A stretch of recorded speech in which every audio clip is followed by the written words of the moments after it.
आपके समक्ष उपस्थित हूँ लेकर एक और वीडियो। तो फ्रेंड्स, जैसा कि हमने बात की थी मिशन प्रेरणा के फेज 5 के बारे में, और इस संदर्भ में हमने आप सबसे शेयर किया था कि एक टीचर के रूप में, एक शिक्षक के रूप में हम सभी की क्या भूमिका रहेगी इस मिशन प्रेरणा के ई पाठशाला फेज 5 में। आज हम बात करने जा रहे हैं कि एक एचएम या इंचार्ज शिक्षक की क्या भूमिका रहेगी इस मिशन प्रेरणा की ई पाठशाला के फेज 5। तो फ्रेंड्स, जिस प्रकार से किसी भी एक संस्था का हेड उस संस्था की कामयाबी का वाहक बनता है, उसी प्रकार से इस पूरे फेज 5 में एचएम और इंचार्ज को एक नेतृत्वकर्ता का रूप प्रदान किया गया है। उसे एक और प्रशासनिक अधिकार, वित्तीय अधिकार और भौतिक अधिकार दिए गए हैं, वहीं दूसरी ओर नेतृत्व क्षमता में संवर्धन के भी बहुत अवसर दिए गए हैं।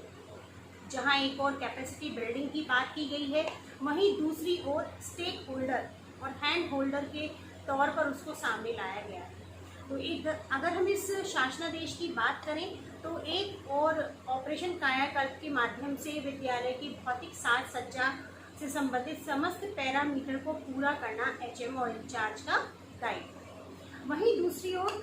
अपने विद्यालय की व्यवस्था को सुचारू रूप से बनाए रखना, संचालित करना भी उसका बहुत ही बड़ा दायित्व है। और यहाँ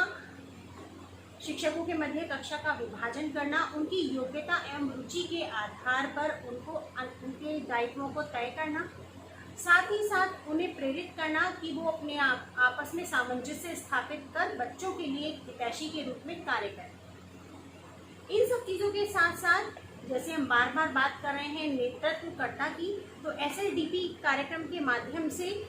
हमारे एचएम और हमारे इंचार्ज को और अधिक कुशल बनाने के लिए, और अधिक एफिशिएंट बनाने के लिए निरंतर नए कोर्सेज के बारे में भी बराबर सूचनाएं दी जा रही हैं, और एज एन एचएम और एज एन इंचार्ज हम सभी को वो पूरा करना है। इसके अतिरिक्त यदि हम बात करें कि और किस प्रकार से एक एचएम अपने विद्यालय को एक आदर्श विद्यालय के रूप में स्थापित कर सकता है, तो उसके लिए एचटी ऑफ द मंथ, प्रेरक एचएम या फिर प्रेरक इंचार्ज ऑफ द मंथ के रूप में कंसेप्ट को लाया गया है, जिसके अंतर्गत विभिन्न पैरामीटर्स के माध्यम से एक सर्वश्रेष्ठ एचएम का ब्लॉक स्तर पर चयन किया जाएगा, उसे पुरस्कृत भी किया जाएगा। यहाँ एक बहुत बड़ी चुनौती आती है एचएम के सामने कि उसे अपने विद्यालय के अंदर भी व्यवस्था को बनाए रखना, सबको समान अवसर देना, ये समानुभूति की भावना रखना, इक्विटी समता की भावना रखना, ये उसके लिए बड़ा ही चुनौतीपूर्ण कार्य होता है। वहीं दूसरी ओर जो उसके चैलेंजेस हैं, उसके विद्यालय के परिवेश के बाहर जितनी भी चुनौतियाँ हैं, उन चुनौतियों से पार पाने के लिए एक स्टेक होल्डर की भूमिका को अदा करना। तो यहाँ एसएमसी मेंबर्स के साथ ग्राम प्रधान, सभासद, वार्ड सदस्य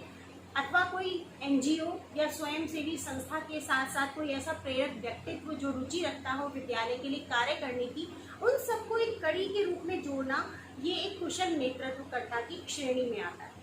और यही काम हमारे एचएम करते हैं। तो हमारे एचएम को विद्यालय के अंदर जब कक्षा का विभाजन करना है, टीचर्स की डायरी को चेक करना है और उसके आधार पर अपनी प्रतिपुष्टि, फीडबैक भी देना है। जहां टीचर किसी समस्या से जूझ रहे हैं, उन्हें उनका समाधान करने में उनकी सहायता करना है। साथ ही साथ जितने भी हमारे कार्य प्रणाली हैं, या जितने भी कार्य हमारी सरकार के द्वारा, शासन के द्वारा दिए जाते हैं, हमारे विभाग के द्वारा दिए जाते हैं, उन सभी कार्यों को कुशलतापूर्वक संपादित करना और करवाना, ये दोनों ही बातें एक कुशल नेतृत्वकर्ता को परिलक्षित करती है। तो यहाँ इस लेटर में बिल्कुल स्पष्ट कहा गया है कि शिक्षक अथवा गांव के अन्य व्यक्तियों अथवा प्रशासन अथवा विभाग के सभी सदस्य, उन सबके साथ आपस में तारतम्य स्थापित करना,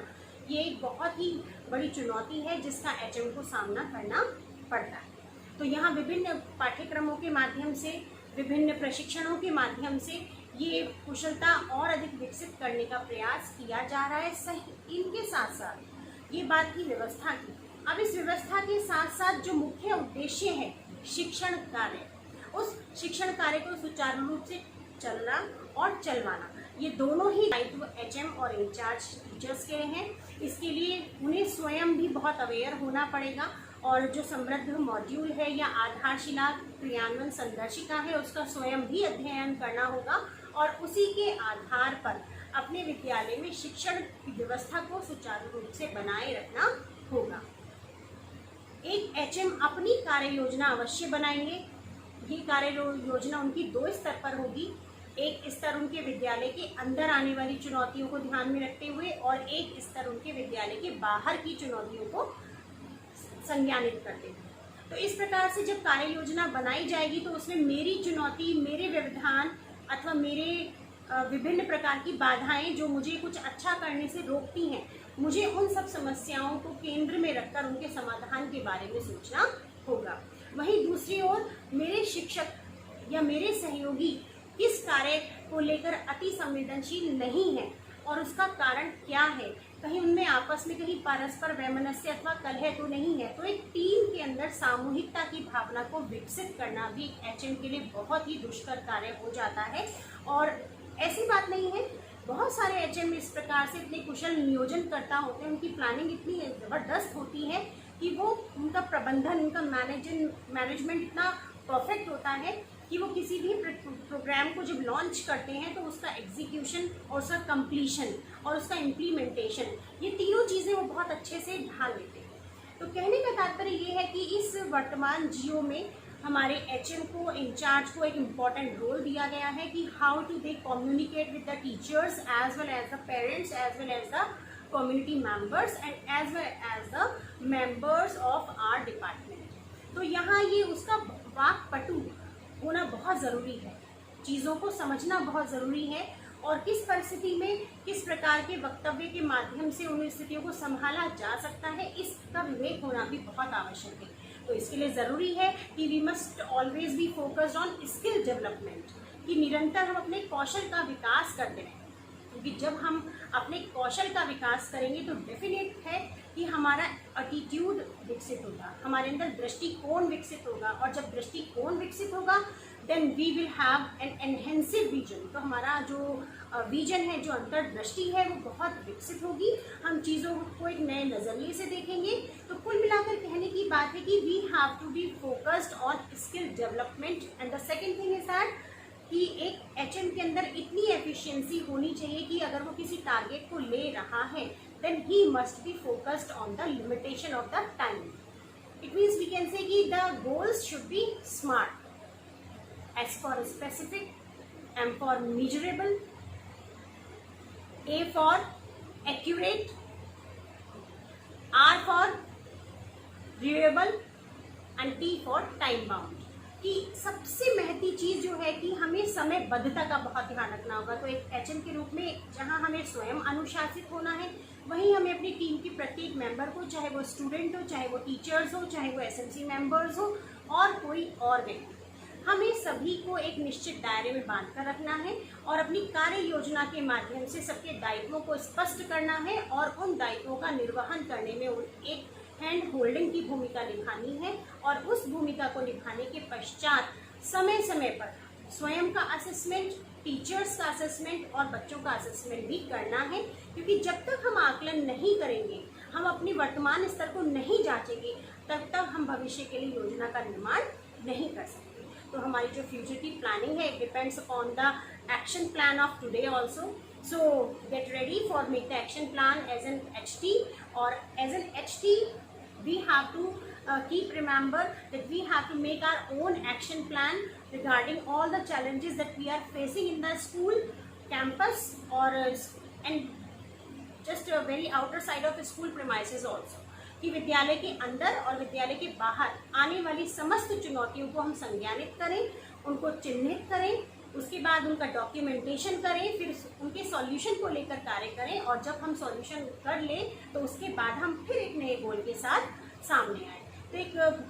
एचटी अथवा इंचार्ज को एक बहुत ही अच्छे प्लानर, बहुत अच्छे मैनेजर, साथ ही साथ एक अच्छे लीडर की भूमिका में होना होगा और इन सबसे परे हटकर he or she must be a good educator, क्योंकि उसे शिक्षा के प्रति बहुत अवेयर होना होगा। जब तक वो स्वयं को शिक्षित करता रहेगा तभी तक वो दूसरों को ज्ञान का उजियारा फैला सकता है। So friends, just keep remember According to this GO, we have to play a very important role and we have to make ourselves as a strong person. हमें ये ध्यान रखना होगा कि हम अपने जितने पैरामीटर्स दिए हैं शासन की ओर से दी जाने वाली समस्त योजनाएं, चाहे टीवी पर प्रोग्राम टेलीकास्ट होना हो, चाहे रेडियो पर आओ अंग्रेजी सीखे कार्यक्रम की लॉन्चिंग हो, अथवा व्हाट्सएप ग्रुप के माध्यम से ई कंटेंट भेजा जा रहा हो, या फिर मोहल्ला क्लासेस का कंसेप्ट हो, या फिर प्रेरणा साथी के रूप में हमें एक वॉलंटियर की हेल्प लेनी हो, इन सब कार्यों को करने के साथ साथ हमें स्वयं अपने अभ्यास, अपने TLM और साथ ही साथ अपनी वर्कशीट्स पर ध्यान देना होगा। और ट्रांसफॉर्म्ड क्लासरूम का जो कंसेप्ट है या जो फाउंडेशनल लिटरेसी एंड न्यूमरेसी का कंसेप्ट है, हमें उसको कक्षा में इम्प्लीमेंट करना होगा। और एक HT और इंचार्ज का ये रोल है कि वो एजुकेशन, साथ ही साथ मैनेजमेंट और साथ ही साथ प्लानिंग, इन सब चीज़ों को ध्यान में रखते हुए सभी बिंदुओं को एग्जीक्यूट करने का भरसक प्रयास करें। और हाँ, मत भूलिएगा अपने अंदर हमेशा किसी एक कौशल का विकास करना। अपने किसी एक हॉबी को डेवलप कीजिए और उस हॉबी का प्रयोग अपने बच्चों को और ज़्यादा मुखरित, और ज़्यादा क्रिएटिव, और ज़्यादा इनोवेटिव बनाने के लिए कीजिए। So friends, that's all for the day. मिलते हैं अपनी नई वीडियो में एक नए रोल के साथ। तब तक के लिए धन्यवाद।